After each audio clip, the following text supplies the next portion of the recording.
بستر بچھاتے وقت کم از کم میرا بھی یہ فرض تھا کہ میں بھی غار کا جائزہ لیتی۔ بہرحال آپ نے جو کچھ کیا ہے میری بہتری کے لیے کیا ہے۔ اے ابن مالک، یہ تیسری بار ہے کہ آپ نے میری جان بچائی ہے۔ اب تو میرے پاس الفاظ بھی نہیں رہے کہ میں آپ کا شکریہ ادا کر سکوں۔ اس پر طریف بن مالک نے فوراً بات کا رخ بدلتے ہوئے کہا، اے خاتون، تم تھوڑی دیر تک یہاں کھڑی رہو، میں پہلے آگ روشن کرتا ہوں اور پھر آگ کی روشنی میں اس غار کا جائزہ لیتا ہوں۔ اب میں اسے ہر طرح سے محفوظ کرنے کے بعد اس کے اندر بستر لگاؤں گا۔ دونوں پتھروں کو رگڑتے ہوئے طریف بن مالک نے آگ پیدا کر کے سب سے پہلے گھاس کو آگ لگائی، اور جب گھاس جل کر زمین پر تھوڑی سی آگ بن گئی تب اس نے توڑ کر چھوٹی لکڑیاں اس آگ پر رکھ دیں۔ جب لکڑیاں بھی جل اٹھیں تو اس نے آگ کے اوپر چند بڑی لکڑیاں ڈال دیں۔ اس طرح آگ زیادہ بھڑک اٹھی اور پھر شعلے بلند ہونے لگے۔ اس طرح غار کا اندرونی حصہ پوری طرح روشن ہو گیا تھا۔ طریف بن مالک نے پہلے یہ کام کیا کہ جہاں پر اس نے بستر بچھایا تھا وہاں پر ایک بل تھا جس سے وہ سانپ نکلا تھا۔ پہلے اس نے پتھروں سے اس بل کو بھر دیا اور اس کے بعد ساری غار کا جائزہ لیا۔ جہاں جہاں بھی بڑا سوراخ دکھائی دیا اس نے پتھروں سے خوب ٹھونک ٹھونک کر بھر دیا۔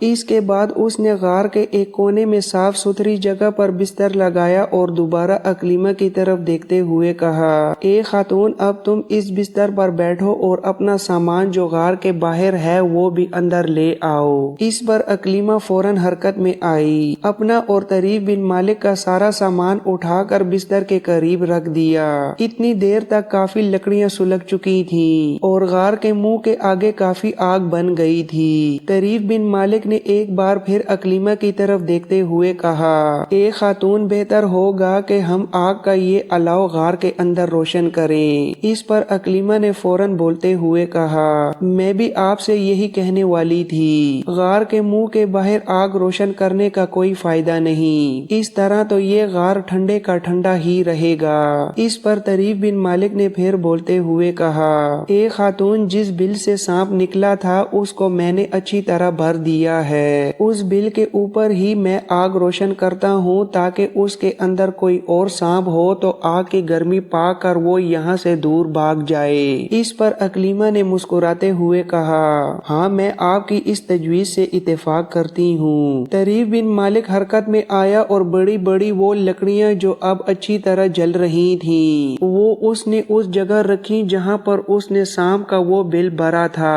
ان جلتی لکڑیوں کے اوپر اس نے اور لکڑیاں ڈال دیں۔ اس طرح غار کے اندر آگ کا الاؤ خوب روشن ہو گیا اور تھوڑی ہی دیر بعد غار بھی گرم ہو گیا۔ جتنی دیر تک طریف بن مالک غار کے اندر آگ کا الاؤ روشن کرتا رہا اتنی دیر تک حسین اکلیمہ بھی کام میں مصروف رہی۔ اپنی چرمی خرجین سے اس نے پہلے زیادہ راہ نکالا جس میں نوع اقسام کے کھانے، تازہ پھل اور میوے شامل تھے۔ کھانے کی وہ سب چیزیں بڑی ترتیب کے ساتھ اس نے بستر پر سجائیں۔ پھر اس نے پانی کا اپنا اور طریف بن مالک کا مشکیزہ بھی قریب رکھا۔ اس کے بعد اس نے اپنے ہونٹوں پر دل فریب مسکراہٹ بکھیرتے ہوئے اور طریف بن مالک کی طرف دیکھتے ہوئے کہا، اے ابن مالک، غار کے اندر اب آگ کا الاؤ روشن ہو گیا ہے۔ فضاؤں کے اندر تاریکیاں اب بہت ہی گہری ہو چکی ہیں، جس کا مطلب یہ ہے کہ سورج غروب ہو چکا ہے اور رات اس کائنات پر وارد ہو گئی ہے۔ اس کے علاوہ میں بھوک بھی محسوس کر رہی ہوں، لہٰذا آئیے پہلے کھانا کھائیں۔ طریف بن مالک کچھ کہے بغیر اپنی جگہ سے اٹھ کھڑا ہوا اور بستر پر اکلیمہ کے سامنے بیٹھ گیا۔ دونوں نے پہلے خاموشی کے ساتھ پیٹ بھر کر کھانا کھایا۔ اس کے بعد اکلیمہ نے کھانے کی ساری چیزیں سمیٹ کر دوبارہ اپنی چرمی خرجین میں ڈال دیں۔ پھر دونوں مشکیزیں اٹھا کر ایک طرف رکھ دیے اور طریف بن مالک کی طرف دیکھتے ہوئے کہا، زیادہ راہ میں ابھی ہمارے پاس اس قدر ہے کہ ہم کل صبح اور دوپہر تک کا گزارا کر سکتے ہیں۔ اب آپ مجھے یہ بتائیے کہ کل صبح صبح گھوڑوں کی غیر موجودگی میں ہم اپنے سفر کو کیسے جاری رکھیں گے؟ اکلیمہ کے اس سوال پر طریف بن مالک نے کچھ دیر سر جھکا کر سوچا اور پھر کہنے لگا،